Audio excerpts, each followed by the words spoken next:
They represent the organizations that were a big part of this very significant drug bust, which occurred on January 11th, last Thursday. There were 6 search warrants executed at numerous addresses, 2 residences, 1 in Springfield and 1 in Chicopee. This was a very lengthy investigation that involved multiple organizations, that involved confidential sources, and a lot of just very old-fashioned police work that is to the credit of the state police to a large extent. I do want to acknowledge the organizations in particular. This investigation was carried out by the Hampden County Narcotics Taskforce, which runs out of the Hampden District Attorney's Office, the Massachusetts State Police Commonwealth Interstate Narcotics Reduction Team, which is called SINRET by acronym, and that is led locally by Lieutenant William Loisel and on a statewide basis by Major Scott Wormington, if I'm not mistaken. They are working here in this area alongside my state police and other local and federal organizations doing terrific work. They were joined by the Massachusetts State Police Gang and Canine Units, the DEA, the FBI Western Mass Gang Task Force, the Springfield Police Department, and the Chicopee Police Department. But to be clear, the State Police Unit and the Narcotics Task Force attached to my office and SINRET were principally involved in a very lengthy, very resource-intensive investigation that involved confidential sources and high technology, to be sure. Again, the targets of this investigation were ultimately those arrested, principally David Class and Jonathan Faust. This investigation culminated again on January 11th, which was Thursday, in which multiple search warrants were executed at 2 residential addresses in particular. David Class was found at and arrested at 13 Lausier Terrace in Chicopee, Massachusetts, at which a long investigation ensued of that home and multiple aspects of evidence were taken. Also at the same time, at 136 Melhot Avenue in Springfield, Jonathan Faust and Carla Santana were apprehended there. Again, a lot of evidence was taken from their homes. Specifically and overall, let me be clear about where this stuff is coming from. In Chicopee, where David Class was arrested, 650 grams of cocaine with packaging was found and confiscated by police, 87 grams of heroin with packaging, a loaded and unsecured Smith & Wesson handgun, an unsecured and reported stolen out of Georgia Glock 17 handgun, an unsecured Glock 37 handgun, and another stolen rifle out of Texas, a .22 caliber rifle, as well as an unsecured AR-15 rifle, were all taken from the home in Chicopee and have been charged to David Class. Furthermore, the suspect's girlfriend is also attributed to a .40 caliber high-point rifle and other firearms and U.S. currency. Again, on the same day, Mr. Faust was arrested in Springfield, along with his purported girlfriend, Carla Santana. There, 67 baggies of cocaine was found, an unsecured Smith & Wesson Magnum firearm, various paraphernalia, and another stolen gun out of New Hampshire, a Smith & Wesson .38 caliber, along with money and oxycodone pills were all found. In total, this amounts to a very significant arrest.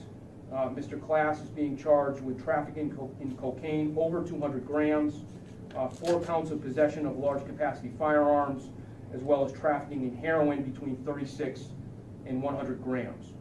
There's numerous other charges on Mr. Class. Mr. Faust is also charged with trafficking in cocaine between 18 and 36 grams, 2 counts of possession with a firearm, possession of a firearm without a license, and numerous other charges. Ms. Santana is also charged with possession with intent of cocaine, trafficking in cocaine as well, and firearm charges.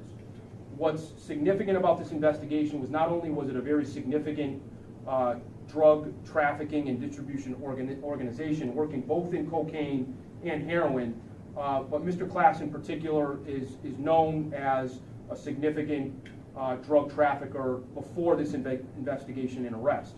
And specifically, I talk about Mr. Class's 2 prior cases, which are presently pending in the Hampden Superior Court and have been pending for a long period of time. Mr. Class is out on bail on a total of $200,000 posted bail. So let me be clear on these 2 cases, each of which he posted $100,000 cash bail. So Mr. Class was left to his own devices for a period of time with 2 pending trafficking cases in the Hampden Superior Court, on each of which he posted $100,000 cash bail. And while out on bail, and while under very significant charges in Hampden Superior Court, Mr. Class allegedly was operating a very significant drug distribution ring that came to a screeching halt on Thursday, as I outlined, working both with cocaine, significant amounts of cocaine, as well as heroin. And as I've said before, as you see laid out before us, the tools of the trade, guns, loaded guns, unsecured guns, unlicensed guns, illegal guns.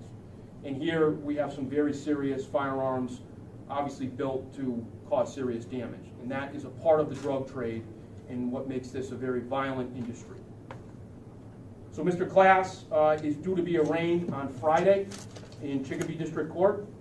I do report that Mr. Faust was arraigned today in Springfield District Court. The Commonwealth moved for a dangerousness hearing pursuant to Section 58A. We made arguments, and the judge in Springfield District Court found Mr. Faust dangerous, but not dangerous enough to hold him.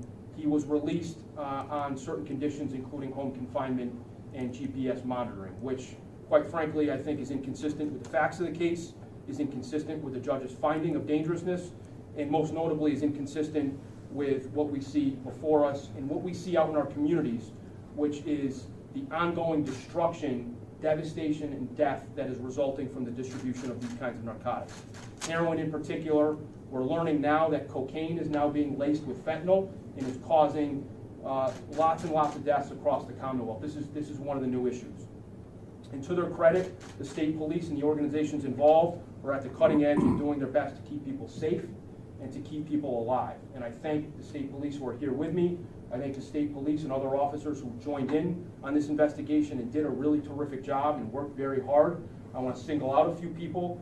Trooper Mike O'Brien in my office did a great job as the case officer, and Sergeant Sean Marr, who runs the narcotics group in my office, also supervised a great investigation and does a terrific job as always.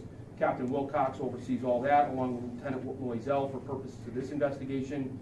And I want to single out Assistant District Attorney Carrie Beatty, who played a major role in this case and was really indispensable and always makes herself available, and I thank her for that. She'll surely take these cases forward and do her best to make sure that justice is served as these cases wind their way into court.